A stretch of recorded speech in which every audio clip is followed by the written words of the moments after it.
தம்பி தேவாவுக்கு மியூசிக் கொடுத்தேன், 300 கோடி லாஸ் ஆயிடுச்சுன்னா. இல்லை அது காமெடி சொல்றேண்ணே. 300 கோடி லாஸ் ஆயிடுச்சு சொன்னீங்களே, 3 கோடியா? அப்போ நீங்க சொன்ன இடம் கரெக்ட், அந்த சொன்ன இடம் தப்பு. கை இருக்கா, கால் இருக்கா, நகம் இருக்கான்னு அப்பதான் நம்ம பார்ப்போம், எது எடுப்பாங்க எது எடுக்க மாட்டாங்கன்னு. அதுல இருந்து மாறி நீண்ட நாட்களுக்கு பிறகு அண்ணன் தேவா அவர்களுடைய வேலை பார்த்தது எனக்கு இன்னும் மலர் நினைவுகளாக இருக்குது. காரணம், மனுநீதிங்கிற படத்துல தான் நான் அவருடைய முதல்ல ஒரு ரோஜா தோட்டம் பூத்து குலுங்குதுன்னு நாங்க 2 பேரும் ஃபர்ஸ்ட் அவருக்கு எழுதின முதல் பாட்டு அது. அன்னைக்கு தேவா அண்ணன் என்னை எப்படி கூப்பிட்டாரோ வயசுல இறங்கும்போது, மறுபடியும் பழையபடியே தமிழ்ல மட்டும் நமக்கு என்ன தெரியல, முதல்ல எது நடிக்கிறோமோ அந்த கேட்டெல்லாம் கிடைச்சதுக்கும் கூப்பிட்டாங்கன்றது தலையெழுத்து நினைக்கிறேன். நடிகர்களுக்கு போலீஸ், ரவுடி, வில்லனுடைய ஆளு, இப்படியே தான் மறுபடியும் கூப்பிட ஆரம்பிச்சாங்க. கிட்டத்தட்ட விக்ரம் ரிலீஸ் ஆகி 2 வருஷம்.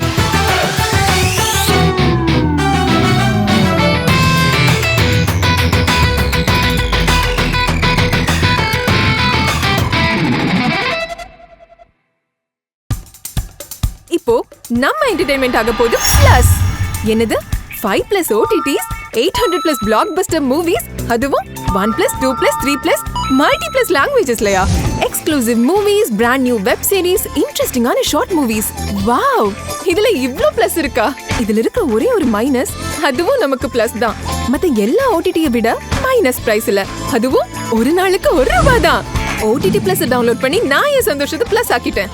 அப்ப நீங்க OTT Plus, இது ஆல் இன் ஒன் ஆப். உடனே டவுன்லோட் பண்ணுங்க. OTT Plus, இதுல எல்லாமே பிளஸ். அது மாதிரி தான் எல்லாரும் உழைச்சிருக்காங்க, எல்லாரும் பெர்ஃபார்மன்ஸ் பண்ணியிருக்காங்க, எல்லாம் நினைச்சு இஷ்டப்பட்டு கஷ்டப்பட்டு இருக்காங்க. கஷ்டம்தான், ஆனா இஷ்டப்பட்டு கஷ்டப்படுறது நம்ம தொழில் மட்டும்தான். நம்ம தான் லவ் பண்ணுவோம் அந்த ப்ரொஃபஷனலை. நைட்டு 2 மணியாக இருந்தாலும் பாட்டு கம்போஸ் பண்ணுவோம், பாடுவோம்.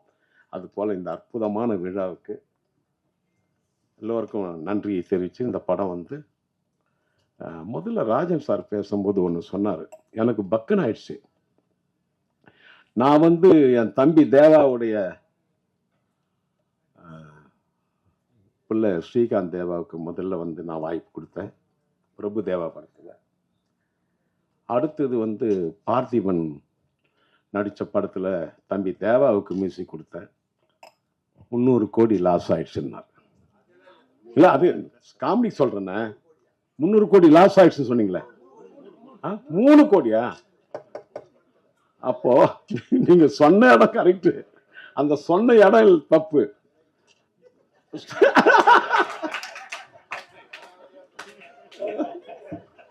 இல்ல நான் அண்ணன் நான் எப்பவுமே ஜாலியா பேசுவேன். அதான் இல்ல நீங்க எங்க பேரை சொல்லிட்டு 3 கோடி நீங்களா, அதுக்காக இல்ல இது ஜாலினா தப்பு இல்லை. அதெல்லாம் கணக்கான கேட்டுட்டு இருக்கேன் நான். அதெல்லாம் ஒண்ணும் இல்லை, அது வரானே, பணம் ஆட்டோமேட்டிக்கா வரானே. அதான் எனக்கு ரொம்ப இந்த மேடை ரொம்ப இதுவா இருக்கு, ஹாப்பியா இருக்கேன். எல்லாம் மறந்து சந்தோஷமா இருக்கிற இடம் இது. அம்மா நல்லா நடிச்சம்மா. நான் பஞ்சாபி பலகாரம் நானும் சொல்லக்கூடாது, ஏன்னா நாளைக்கு யூடியூப்ல ரெடியா இருப்பாங்க. இல்ல இதெல்லாம் விட ஒருத்தர் செஞ்சுட்டாரு, உங்களை கூப்பிட்டு இங்க நிக்க வச்சு ரசிச்சு எங்க அண்ணன் பண்ணி நாளைக்கு யூடியூப்ல தான் அவர்களை கூப்பிட்டு அதுக்கு இது வேற இருக்காங்க. வெரி குட், எல்லாருக்கும் வெரி குட் வெரி குட். எல்லோருக்கும் என்னுடைய நம்ம சிவம் அவர்கள், வெற்றி அவர்கள், ப்ரொடியூசர் அவர்கள், எல்லா டெக்னீஷியன் நடிகர்கள்லாம், சரவண சுப்பையா நல்லா என்னை பற்றி அஜித் படத்தை பற்றி பேசினார். ரொம்ப சந்தோஷம். எல்லோருக்கும் என்னுடைய வணக்கத்தை தெரிவித்துக்கொண்டு விடைபெறுகிறேன். நன்றி, வணக்கம். மூவிக்கு ஒரு ஆர்டிஸ்ட், டெக்னீஷியன்ஸ் அந்த மாதிரி ஒரு 20-25 மெம்பர்ஸ் இருப்பார். ஆனால் அவரோட ஃபேமிலி எல்லாம் ஒரு கவுண்ட் பண்ணால் நியர்லி ஒரு 250-300 மெம்பர்ஸ் ஆவார். ஸோ இப்படி நிறைய மூவிஸ் வரணும். ஸோ எல்லாருக்கும் இது இந்த மாதிரி சான்ஸ் கிடைக்கணும். என்னோட ப்ரொடியூசர் ராமலிங்கம் சார், இவர் மறுபடியும் நிறைய மூவிஸ் பண்ணணும்னு நான் ஒரு ரிக்வெஸ்ட் பண்ணுறேன். ஸோ இதுக்கு எல்லாரும் உங்களை சப்போர்ட் வேணும்.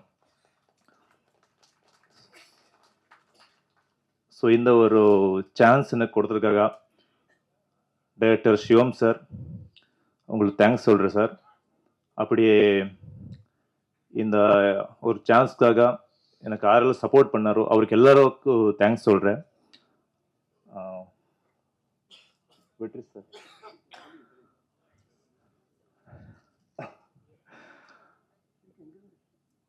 இந்த ஒரு மூவி எல்லா ஃப்ரேம் ஒரு ஒரு ரிச் அந்த ஒரு இதில் இருக்குன்னா அதுக்கு வந்து வெற்றி சார் தான் கேமரா ஒர்க் தான், அதுதான் மெயின் ப்ளஸ் பாயிண்ட்னு சொல்கிறேன். அப்படியே விஎஃப்எக்ஸ் டீம் எல்லாரும், அப்படியே ஹோல் டீம், இந்த ஒரு மூவி ஜெயிக்கிறதுக்கு எல்லாரும் சப்போர்ட் பண்ணுறாரு. அப்படியே உங்களோட சப்போர்ட் கூட வேணும். இந்த மூவி வந்து 9th ரிலீஸ் ஆகிட்டு இருக்கு.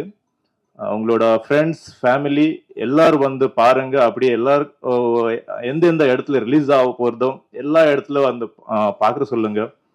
ஸோ எல்லாருக்கும் தேங்க்ஸ் சொல்கிறேன். Thank you so much. வணக்கம். அண்ட் மேடையில் அமர்ந்து கொடுக்கும் எல்லாருக்குமே வணக்கம். அண்ட் மீடியா பீப்புள் அவங்களுக்கும் வணக்கம். ஸோ P2 அது நீங்கள் சாங் பார்த்துருப்பீங்க. ஸோ எனக்கும் ரொம்ப பிடிச்சிருந்தது. எல்லா சாங்குமே நல்லா இருந்துச்சு பார்க்க. ரொம்ப பியூட்டிஃபுல்லாக எடுத்திருக்காங்க cameraman sir and director sir, producer sir. Thank you so much இந்த வாய்ப்பு எனக்கு கொடுத்ததுக்கு. And master Jani master, thank you so much. பியூட்டிஃபுல்லாக கொரியோகிராஃப் பண்ணியிருக்காங்க ஜானி மாஸ்டர். எனக்கும் ரொம்ப பிடிச்சிருக்கு. பஞ்சாபி பலகாரம் நைஸ், நல்லா இருந்துச்சு. நிறைய வாட்டி அந்த லிங்க் எனக்கு ஷேர் பண்ணும்போது நிறைய வாட்டி நான் கேட்டுகிட்டே இருந்தேன், ரொம்ப சூப்பராக இருக்குல்ல, நல்லா பண்ணியிருக்கோம்ல அப்படின்ட்டு. ஸோ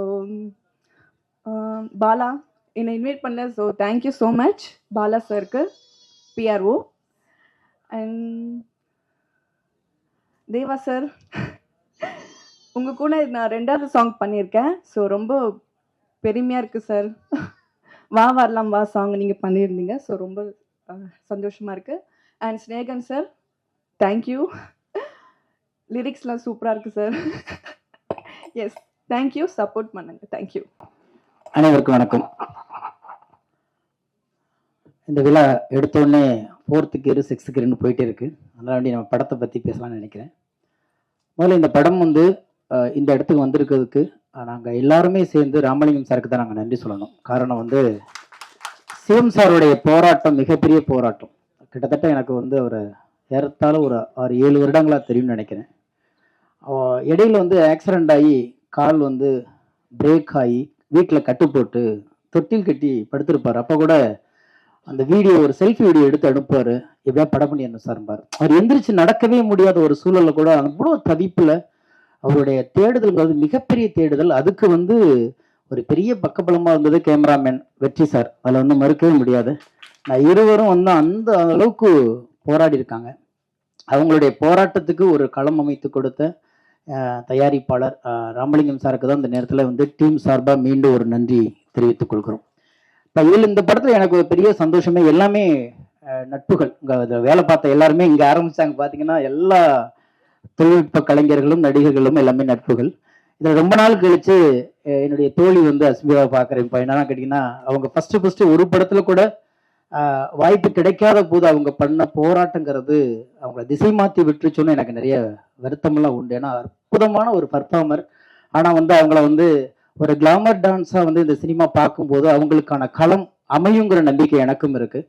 அவங்க வந்து இன்னைக்கு ஒரு நட்பா எப்பயோ வந்து தேடுதல் காலத்தில் இருந்தாலும் இன்னைக்கு வந்து நட்பா என்னுடைய பாட்டுக்கு அவங்களும் அவங்களுடைய நடனத்துக்கு என்னுடைய பாட்டும் அமைந்திருக்கிறது வந்து ரொம்ப சந்தோஷமா இருக்கு. நிச்சயமா தேடுதலை மட்டும் விடவே விடாதீங்க. ஏன்னா ஓடும் வரைக்கும் வெற்றி நிச்சயம், தேடும் வரைக்கும் வாழ்க்கை நிச்சயம்ங்கிறது இயற்கையுடைய கூற்று. அந்த தேடுதலையும் ஓடுதலையும் நிறுத்திட்டோம்னா அங்கே ஸ்டாப் ஆகிடும். தேடவே தான் இயங்கி கொண்டு இருப்பது மட்டுமே நம்மளுடைய கடமை. அப்படி இருக்கும்போது அவங்களுடைய உழைப்புக்கு இந்த இடத்துக்கு வந்திருக்காங்க. அதுக்கு ஒன்றுமே வாழ்த்து சொல்லணும். அதுக்கப்புறம் வந்து ரொம்ப சந்தோஷமான ஒரு விஷயம் என்னன்னா, தேவானந்த் சார் கூட நான் வந்து கொஞ்சம் இடைவெளிக்கு பிறகு மறுபடியும் சேர்ந்து பாடல் பண்ணது. காரணம், சமீபத்தில் ஒரு 10 வருட காலமாக எனக்கு ஒரு மிகப்பெரிய ஏக்கம் உண்டு. ஒரு கம்போஸ் பண்ணும்போது ஒரு பாடலாசிரியரும் இயக்குனரும் ஒன்றா உட்காந்து கம்போஸ் பண்ணுற அந்த கலாச்சாரம் போயிடுச்சுங்கிற வருத்தம் எங்களுக்கு இருக்கும். முன்னமெல்லாம் பார்த்தீங்கன்னா ஒரு கம்போசிங்னா இசையமைப்பாளர் இருப்பார், 4 பேர் வாத்திய கருவிகளோடு உட்காந்துருப்பாங்க, ஒரு தயாரிப்பாளர் இருப்பார், இயக்குனர் ஒரு அசிஸ்டண்ட், அப்புறம் பாடலாசிரியர், இப்படி பார்த்தீங்கன்னா ஒரு குறைந்தபட்சம் 10லேருந்து 15 பேர் அந்த கம்போசிங்கில் இருப்போம். அப்போ பார்த்தீங்கன்னா ரொம்ப கலகலன்னு திருவிழா மாதிரி ஒரு கம்போசிங் நடக்கும். ஒரு பாட்டு டியூன் பண்ணும்போதே எழுதுறது, சரியில்லைன்னு மாத்துறது, ஒரு வரி வந்துருச்சுட்டா எல்லாரும் பாராட்டுறது, அந்த சந்தோஷமா உருவாக்கின பாடல்களுடைய ஆயுள் இன்னைக்கு மிகப்பெரிய அழுத்தமாக இன்னைக்கு எவர்கிரீனா இருக்கிறதுக்கு காரணமே அந்த இடத்துல படைப்பாளிகள் எல்லாம் சேர்ந்து படைத்த படைப்பு. ஆனால் 10 வருட காலமாக வெறும் டியூன் மட்டும்தான் வாட்ஸ்அப்ல வந்துகிட்டு இருக்கு, வரிகள் மட்டும்தான் வாட்ஸ்அப்ல போயிட்டு இருக்கு. எங்கேயோ பாடுறாங்க, எங்கேயோ மிக்ஸ் பண்றாங்க, எங்கேயோ வந்து கடைசி ஃபைனல் வரும் பொழுது அந்த வீடியோ பண்ணுவாங்க. லிரிக்கல் வீடியோன்னு வரும்பொழுதுதான் நம்ம பாட்டு உசுரோட இருக்கா, கை இருக்கா, கால் இருக்கா, நகம் இருக்கான்னு அப்பதான் நம்ம பார்ப்போம். எது எடுப்பாங்க, எது எடுக்க மாட்டாங்கன்னு. அதுல இருந்து மாறி நீண்ட நாட்களுக்கு பிறகு அண்ணன் தேவா அவர்களுடைய வேலை பார்த்தது எனக்கு இன்னும் மலர் நினைவுகளாக இருக்குது. காரணம், மனுநீதிங்கிற படத்துலதான் நான் அவருடைய முதல்ல ஒரு ரோஜா தோட்டம் பூத்து குலுங்குதுன்னு நாங்க 2 பேரும் ஃபர்ஸ்ட் அவருக்கு எழுதின முதல் பாட்டு அது. அன்னைக்கு தேவா அண்ணன் என்னை எப்படி கூப்பிட்டாரோ, அன்னைக்கு தேவா அண்ணன் எப்படி பாசமா இருந்தாரோ, அந்த பாசம் இன்னைக்கும் அப்படி இருக்கு. ஏன்னா நிறம் மாறாத பாசத்துக்கு சொந்தக்காரராக அண்ணன் இருக்காங்க. எனவே இந்த கல்ச்சர் நல்லா இருக்கு. இன்னொரு நன்றி சொல்லணும் சிவம் சாருக்கு. இப்ப எல்லாம் 2 பாட்டு வச்சு அதுல ஒரு பல்லவி ஒரு சரணத்தோட முடிக்கிற கலாச்சாரத்துல இருக்கும்போது 3 பாட்டு வச்சு அதுக்கு 2 சரணம் வச்சிங்களா, அதுக்கு நன்றி சொல்ல வேண்டியிருக்கிறது. ஆனா எழுதுறதுக்கு படைப்பாளிகள் நிறைய இருக்காங்க, களமம் கிடைக்க மாட்டேது யாருக்குமே. இன்னொரு பக்கம் பாத்தீங்கன்னா நிறைய பேர் நண்பர்கள் பாடல் ரொம்ப நல்லா இருக்கு, ஆனா இப்ப வர அந்த ட்ரெண்டிங்க்கு சரியாகுமா சார்னாங்க. என்னை பொறுத்த வரைக்கும் மக்களுக்கு புரியாத எதையும் படைப்பாக கருதுவது இல்லைன்னா இந்த பாடல்கள் புரிகிறது, அது படைப்பு. இந்த படத்துக்கு இது தேவை, இதை கொடுத்துருக்குறாங்க. அதனால வேண்டி எது புதுசு, எது பழசு, எது ட்ரெண்டிங்கிறதுலாம் எனக்கு நம்பிக்கை கிடையாது. மக்களுக்கு போய் சேருவது மட்டும்தான் படைப்பு. அது போய் சேரலைன்னா அது படைப்பாகவே இருக்க முடியாது அப்படிங்கிறது என்னுடைய கூற்று. அந்த வகையில ஒரு நல்ல படத்துல, நல்ல கதை அம்சத்தோட இருக்கிற ஒரு படத்துல நல்ல ஒரு நிறைவான ஒரு பணியை நான் செஞ்சிருக்கிறேங்கிற ஒரு பெரிய திருப்தி இருக்கு. எனவே இந்த மாதிரி தயாரிப்பாளர்கள் ஜெயிக்கணும். காரணம், இப்ப பெரிய படங்களால வர பிரச்சனை தான் இன்னைக்கு ஸ்ட்ரைக் சொல்றோம். ஒரு பக்கம் வந்து சம்பள பிரச்சனை, ஒரு பக்கம் பிரஸ்டீஜ் இஷ்யூ. ஏன்னா இந்த ஒட்டுமொத்த எப்போதுமே வந்து சமூகத்துல உள்ள பிரச்சனைகளுக்கான முடிச்சுகளை அவிழ்ப்பது மொத்தம் கலைகளுடைய பணியாக இருந்துச்சு. நிறைய முடிச்சுகள் இருக்கும், ஜாதியால விழுந்திருக்கும், மதத்தால விழுந்திருக்கும், ஏற்றத்தால் விழுந்திருக்கும், ஏழ்மையால விழுந்திருக்கும். இப்படி பல்வேறு முடிச்சுகளை அவிழ்த்து சரி செய்வது மட்டும்தான் கலையின் பணியாக இருந்தது. ஆனால் இன்றைக்கு அந்த கலையிலேயே ஏகப்பட்ட முடிச்சு விழுந்தது தெரிஞ்சிச்சுன்னா இந்த மாதிரி சின்ன ப்ரொடியூசர்கள் கூட உள்ள வர பயப்படுவாங்க. எனவே நம்மளுடைய பிரச்சனைகளை நாமே சரி செய்து அடுத்த தலைமுறைக்கு கலைகளை கடத்த வேண்டும். அப்படி கடத்த வேண்டும் என்றால் சிறிய படங்கள் நிறைய வர வேண்டும். ஏனென்றால் ஒரு பெரிய படம் என்பது 3 வருடத்துக்கு ஒருக்கா தான் வருது. ஒரு சின்ன படம்ங்கிறது தான் ஒரு வருஷத்துக்கு 10 படமாவது வரும். ஒரு 500 குடும்பம் ஒரு படத்துல பொழைக்குதுன்னா 10 குடும்பத்துல எத்தனை குடும்பம் பொழைக்கும் நீங்களே பார்த்துக்குங்க. இது வெறும் கலையாக மட்டும் இல்லாமல் வாழ்வாதாரமாகவும் கலாச்சாரத்தின் பரிணாமமாகவும் தொடர்ந்து தமிழ் மண்ணில் ஒழித்துக் கொண்டிருக்கும் கலைக்காக சில விஷயங்களை கடந்து போவது நல்லது. காரணம், சினிமாவில் சண்டை போடுவர்கள் எல்லாம் சினிமாவை நேசிப்பவர்கள். நான் ஒருத்தனை வேணும்னு சொன்னாதான் சண்டை போடணும், வேண்டான்னு சொன்னா செல்ல ஆஃப் பண்ணிட்டு போயிட்டே இருக்கணும். நீ வேண்டான்னு முடிவு பண்ணிட்ட, நான் பேசவே தேவையில்லை. எதுக்கு வாதம், எதுக்கு விவாதம்? தூக்கி எறிஞ்சிட்டு போக வேண்டியதானே. எப்போதுமே ஒருத்தட்ட கோபம் இருக்கு, ஒரு சண்டை இருக்கு, ஒரு வாதம் இருக்குன்னா எனக்கு நீ வேணும், உன்னை விட்டு நான் போக மாட்டேங்கிறதான். அது கலையா இருக்கட்டும், குடும்பமா இருக்கட்டும், நட்பா இருக்கட்டும், சண்டை வர இடத்தில் பிடிமானம் அதிகம் இருக்கிறது என்பதை புரிந்து கொண்டு கடந்து போக ஆசைப்படுவோம். நன்றி, வணக்கம். பெரியவர்களுக்கும் ஊடக நண்பர்களுக்கும் பத்திரிகை நண்பர்களுக்கும் என்னுடைய மனமார்ந்த காலை வணக்கத்தை தெரிவிச்சுக்கிறேன். நம்மளும் நிறைய படம் பண்ணிட்டோம். சரி, நல்ல நல்ல கேரக்டர் பண்ணணுன்ற ஆசை எல்லாரும் போல எனக்கும் வரும். அப்பப்போ சின்ன பண்ணிட்டே இருப்பேன். திடீர்னு மலையாளத்தில் கூப்பிட்டு மோகன்லால் சார் படத்தில் முக்கிய வில்லனா ஒரு 15 வருஷத்துக்கு முன்னாடி கொடுத்தாங்க.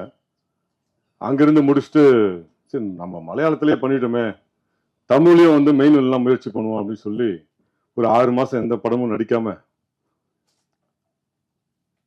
மாயி படத்தோட இயக்குனர் சூரிய பிரகாஷ் சாரோட டைரக்ஷனில் வருஷ நாடுன்னு ஒரு படம் மெயின் வில்லனா வாய்ப்பு கிடைச்சிது.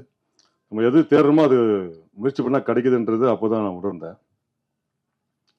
அந்த படம் முடித்து ஒரு 2 வருஷம் ஆச்சு, ரிலீஸே ஆகலை.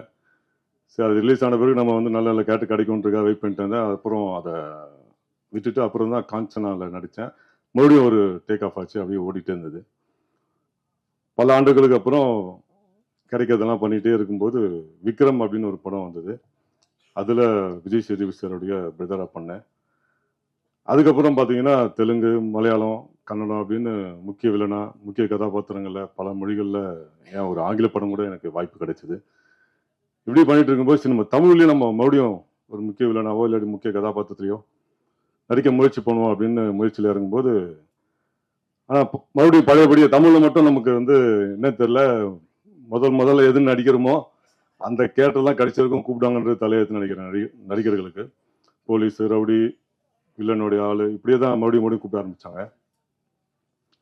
கிட்டத்தட்ட விக்ரம் ரிலீஸ் ஆகி 2 வருஷம் முடிய போகுதுன்னு நினைக்கிறேன். இந்த 2 வருஷத்தில் வந்து கிட்டத்தட்ட 10 படம் விட்டுருக்கேன். அதில் 7 படம் தமிழ் படத்தை விட்டுருக்கேன். ஏன்னா மறுபடியும் நம்ம பழையபடி சின்ன பணம் வேணாம், சும்மா போய் நிற்க வேணாம் அப்படிங்கிறதுக்காக 7 படம் விட்டுட்டு இருக்கும்போது நம்ம படத்தோடைய கேமராமேன் வெற்றி சார் வந்து கூப்பிட்டாரு. அப்புறம் சொன்னார், இது மாதிரி நல்ல கேரக்டர் சார், ஒரு பாய் கேரக்டர், முஸ்லீம் கேரக்டர் அப்படின்னு சொன்னார். சரி பண்ணுவோம் அப்படின்னு சொல்லி தான் இந்த படத்தில் வந்து நான் நடித்தேன். முதல்ல வெற்றி சாருக்கு என்னுடைய நன்றியை தெரிவிச்சுக்கிறேன். ஒரு அருமையான கேரக்டர். நான் இந்த தாடியை வச்சு சலாரில் நடிக்க ஆரம்பித்த பிறகு அது சலாருடைய பார்ட் 2 இருக்கிறதுனால இதை அப்படியே மெயின்டைன் பண்ணியிருந்தேன். பட் இந்த தாடியை வச்ச பிறகு தான் நல்ல நல்ல கேரக்டர்ஸ் வந்து கிடைச்சிட்டு இருக்கு. அந்த வகையில் இந்த படத்தில் ஒரு அருமையான கேரக்டர் கொடுத்த சிவம் சாருக்கும் இந்த படத்தோட ப்ரொடியூசருக்கும் என்னுடைய மனமார்ந்த நன்றியை தெரிவிச்சுக்கிறேன். இந்த நேரத்தில் முக்கியமாக நான் தேனிசை தென்றல் தேவா சாருடைய நிறைய பாடல்களை ரசித்து கேட்டிருக்கேன். அவருடைய இசையில் முறையாக ஒரு அருமையான பாடலில் நானும் அந்த பாடல் முழுக்க வரங்கிறத ரொம்ப ரொம்ப சந்தோஷப்படுறேன், பெருமைப்படுறேன். ரொம்ப நன்றி சார். உங்களுடைய பாடலில் நான் நடித்தது ரொம்ப நன்றி. அதுவும் ஸ்நேகன் சாருடைய வரிகளில் ஒரு அற்புதமான வரிகள். ரொம்ப நன்றி சார் 2 பேருக்குமே. அது இந்த வாய்ப்பை கொடுத்த இந்த டைரக்டருக்கும் ப்ரொடியூசருக்கும் கேமரானுக்கும் இந்த மொத்த குழுவினருக்கும் என்னோட மனமார்ந்த நன்றியை தெரிவிச்சுக்கிறேன். இந்த படம் மாபெரும் வெற்றி அடையணும். இந்த மாதிரி படங்கள் ஓடினா தான் நிறைய புது ப்ரொடியூசர்ஸ் வருவாங்க. எங்களை மாதிரி நிறைய நடிகர்களுக்கு வாய்ப்புகள் கிடைக்கும், டெக்னீஷியன்ஸ்க்கெல்லாம் வாய்ப்புகள் கிடைக்கும். வாய்ப்புக்கு நன்றி, வணக்கம். என் பேர் ராமலிங்கம். இது என்னோட முதல் படம். இது என்னோட முதல் படம் P2. இது என்னோட முதல் ஸ்டேஜும் கூட. நான் காலேஜ்லையாக இருக்கட்டும், ஸ்கூல்லையாக இருக்கட்டும், பேக் ஷீட்டு தான் நான். ஸோ இது என்னோட முதல் ஸ்டேஜ் சொல்லலாம்.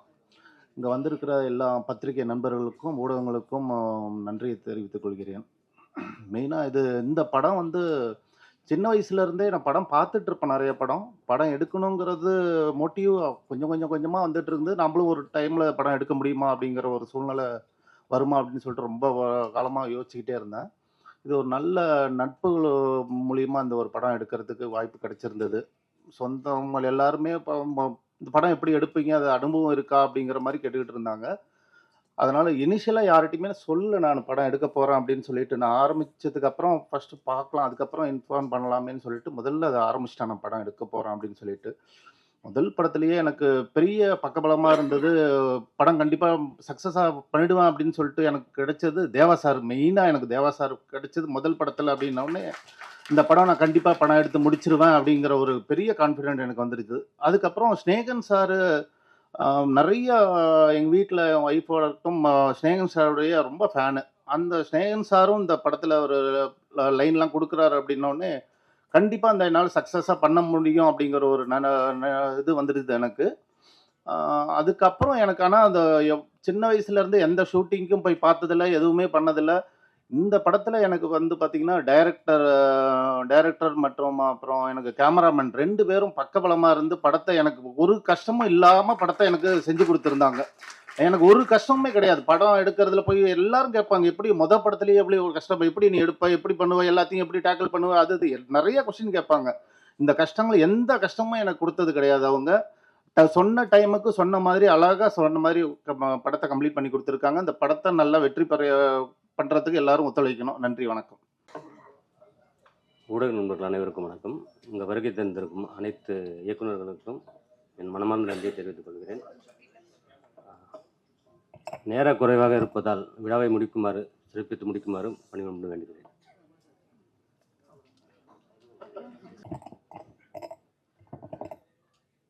அன்பிற்குரிய அனைவருக்கும் வணக்கம். P2 படத்தினுடைய ஆடியோ ட்ரெய்லர் லான்ச் ரொம்ப மகிழ்ச்சியாக இருக்குது, ரொம்ப சந்தோஷமாக இருக்குது. முதல்ல வந்து படத்தின் தயாரிப்பாளர் ராமலிங்கம் அவர்களுக்கு வந்து ஒரு பெரிய நன்றி. அடுத்து வந்து படத்தினுடைய இயக்குனர் சிவம் அவர்களுக்கு வாழ்த்துக்கள். மூன்றாவது வந்து படத்தினுடைய கேமராமேன் வெற்றி. எனக்கு இந்த வெற்றி சிவம் அவங்களாம் அறிமுகம் கிடையாது. இருந்தாலும் வெற்றிக்கு ஏன் நான் வந்து ஃபஸ்ட்டு மூணாவது ஒரு வாழ்த்து சொல்கிறேன் அப்படின்னா, ஒரு படம் ஒரு ஆடியோ லான்ச்சு ட்ரெய்லர் லான்ச்சில் வந்து ஒரு ஃபங்க்ஷன், அந்த படத்தின் சம்பந்தமாக ஒரு ஃபங்க்ஷன் நடக்கும்போது யாருடைய பெயர் அதிகமாக உச்சரிக்கப்படுதோ அவங்க அந்த படத்துக்காக அதிகமாக வேலை பார்த்துருக்காங்கன்னு அர்த்தம். ஏன்னா வந்ததுலேருந்து நிறைய பேர் கேமராமேன் வெற்றியை சொல்லிட்டே இருந்தாங்க. வெற்றிக்காக வந்தேன், வெற்றி கூப்பிட்டாரு, வெற்றி சொன்னார். ஸோ ஒரு டைரக்டருக்கு வந்து இப்படி கேமராமேன் அமையணும் ஃபஸ்ட்டு. அதுவே வந்து ஒரு பெரிய பலம். அதுக்கு வந்து அப்படி ஒரு கேமராமேனுக்கு அந்த ஃப்ரீடம் கொடுத்ததுக்காகவும் டைரக்டருக்கு ஃபுல் சப்போர்ட்டாக இருந்ததுக்காகவும் அந்த கேமராமேனுக்கு வந்து தேங்க்ஸ் சொல்லிக்கிறேன். இந்த படம் இந்த விஷுவல் ஆரம்பிக்கும் போது வந்து என் கவனம் ஃபுல்லாக வந்து இசையில் தான் இருந்துச்சு, விஷுவலோட. ஏன்னா தேவா சாரோட மியூசிக் இன்னைக்கு கரண்ட்டில் எப்படி இருக்குது அப்படின்னு எனக்கு கேட்கணும் அப்படின்னு ஒரு ஆசையாக இருந்துச்சு. எங்கள் அண்ணன் சினேகனனுடைய வரிகள், சவுண்டில் மட்டும்தான் நான் ஃபஸ்ட்டு கவனமாக இருந்தேன். என்ன எனர்ஜி தேவா சாரோட மியூசிக், இன்னும் எந்த விதமான ஒரு குறையும் இல்லை. அப்படி ஒரு ஃபாஸ்ட், அப்படி ஒரு எனர்ஜி. ஃபஸ்ட் பொதுவாக வந்து அப்பா வந்து ஒரு ஜாம்பவானாக இருக்கும்போது அப்பாவோட வந்து பையன் போட்டி போடுவாங்க. எங்கள் அப்பாவோட இடத்த நான் அடைஞ்சிடணும், அவரை கிராஸ் பண்ணிடணும், அவரை டச் பண்ணிடணும் அப்படின்னு. இங்கே என்ன நடக்குதுன்னா, பையனோட அப்பா போட்டி போட்டுட்டு இருக்காரு. அடிச்சு நீ கிட்டலாம் வர முடியாது, நான் இன்னும் அதே எனர்ஜியில் இருக்கேன், நான் இன்னும் கிங்காக இருக்கேன் அப்படின்னு சொல்லிட்டு அப்படி தான் இருந்துச்சு. ஏன்னா அப்படி ஒரு எனர்ஜி. தேவா சாருக்கு வாழ்த்துகள் சொல்கிற வயசு கிடையாது. ரொம்ப நன்றி சார், உங்களுடைய மேடையில் நாங்கள் இருக்கிறதுக்கு பெரிய சந்தோஷம். படத்தினுடைய கதாநாயகன் அவர் விஷுவலை விட நேரம் பார்க்கும்போது இன்னும் ரொம்ப அழகாக இருக்கார். ஷாம் மாதிரி இருக்கார், நடிகர் ஷாம் மாதிரி. பெரிய இடத்துக்கு வரணும். ஹீரோயினாக இருக்கட்டும், எல்லாருமே நல்லா பண்ணியிருக்காங்க. படத்தின் குழுவினர் எல்லாருமே எங்களுக்கு ரொம்ப அறிமுகமானவங்க. ராதியா மேடமாக இருக்கட்டும், ஜானி மாஸ்டராக இருக்கட்டும், ஆர்டேட்டர் குணா அவராக இருக்கட்டும், எல்லாருமே ஏற்கனவே நிறைய படங்கள் அனுபவம் இருக்கவங்க. ஸோ அனுபவம் உள்ளவர்கள்லாம் சேர்ந்து ஒரு படம் பண்ணியிருக்காங்க. நிச்சயமாக அந்த படம் ஒரு பெரிய வெற்றி அடையும். நண்பர் நடிகர் ராஜசிம்மன் அவருடைய கருத்தை பற்றி மட்டும் ஒரு சில வார்த்தைகள் சொல்லணும்னு ஆசைப்பட்றேன். ஃபஸ்ட்டு ஆரம்பிக்கும் போதே ஒரு எனர்ஜி ஆரம்பிச்சிச்சு இந்த ஃபங்க்ஷன். அதுக்கு வந்து ஒரு பெரிய தேங்க்ஸ் அவருக்கு. ஒரே ஒரு விஷயந்தான், அவர் பாதிக்கப்பட்டிருக்காரு, அவர் மனசுல பாதிக்கப்பட்டிருக்காரு, காயப்படுத்தப்பட்டிருக்காரு. அவரை வந்து அவரோட குறைகளை சொல்லி அவரை கலங்கப்படுத்த முயற்சி பண்ணுறாங்க. அதுக்காக வந்து ஒரு தயாரிப்பாளரை நோக்கி, அவர் எந்த தயாரிப்பாளர் நோக்கி பாதிக்கப்பட்டாரோ அவரை கண்டிக்கிறதுக்கோ அவர் மேல் வருத்தங்களை தெரிவிக்கிறதுக்கோ நிச்சயமாக அவருக்கு முழு உரிமை இருக்குது. ஆனால் அதே நேரத்தில் ஒரு ஒட்டுமொத்த சங்கத்தை சொல்கிறதுக்கு வந்து அது சரின்னு எனக்கு தோணலை. ஏன்னா சங்கத்தை வந்து தயாரிப்பாளர் சங்கத்தை கண்டிக்கக்கூடிய ரைட்ஸ் வந்து நம்ம யாருக்குமே இல்லைன்னு நான் நினைக்கிறேன். ஏன்னா அவங்களுடைய முதலீடு, அந்த முதலீடு சம்மந்தமாக அவங்க படக்கூடிய கஷ்டங்கள் எல்லாமே வந்து அது எவ்வளோ சொன்னாலும் அது கேட்குறவங்களுக்கு போய் சேருமான்னு தெரியல. ஸோ அந்த தயாரிப்பாளர்ஸ் வந்து நம்மளுடைய முதலாளிகள், அந்த சங்கத்தை வந்து நம்ம கண்டிக்க வேணாம், அது மேடைகள் அப்படின்றது என்னோட கருத்து. சமீபத்தில் நிறைய டிஸ்கஷன் போய்கிட்டே இருக்குது. நடிகர் நண்பர் தனுஷ் அவர்கள் மீதான நடவடிக்கையாக இருக்கட்டும், விஷால் அவர் மீது நடவடிக்கையாக இருக்கட்டும், இப்படி எல்லாமே இப்போ நேற்று கூட ஒரு பிரச்சனை எங்கள் டைரக்டர் சார் சொல்லியிருக்காரு. ஒருத்தர் என்னோட படத்தில் வந்து என்னோட காட்சி வந்து என் அனுமதி இல்லாமல் சேர்க்கப்பட்டிருக்கின்றார். அதெல்லாம் கண்டிக்கத்தக்க விஷயம். ஒரு படைப்பாளி, ஒரு எழுத்தாளர், அவர் கனவு கண்டு அவர் எழுதின கதை, அவர் படைத்த ஒரு படைப்பு, அவர் அனுமதி இல்லாமல் சேர்ப்பது வந்து ஏற்றுக்கொள்ளவே முடியாது. அது சங்கம் பார்த்துக்கிறோம். இருந்தாலும் என்னோட கருத்தை நான் பதிவு பண்ணுறேன். அந்த மாதிரி நிறைய பிரச்சனைகள் இருக்குது. அதெல்லாம் தாண்டி நம்ம ஒரு விஷயத்தை சமீபத்தில் மறந்துட்டோம் அப்படின்னு மட்டும் எனக்கு தோணுது. இது வந்து எங்கள் சங்கத்தினுடைய தமிழ்நாடு திரைப்பட இயக்குனர் சங்கத்தினுடைய செயலாளர் அண்ணன் பேரரசு சார்கிட்ட வந்து நான் பேசணும்னு நினச்சிக்கிட்டு இருந்தேன். விழா ஆரம்பிக்கும் போது கரெக்டாக அவர் வரல. அதுக்கு முன்னாடி நான் சொல்லிடலான்னு ஆசைப்பட்டேன். வராதனால இந்த மேடையில் வச்சு நான் சொல்கிறேன். எல்லாருமே சேர்ந்து நம்ம சினிமாவோடைய பிரச்சனை பேசிக்கிட்டே இருக்கோம். இது நிச்சயமாக பேச வேண்டிய பிரச்சனை. நடிகருடைய சம்பளம் உட்பட, பட்ஜெட் உட்பட எல்லாமே இங்கே பேச வேண்டிய பிரச்சனை.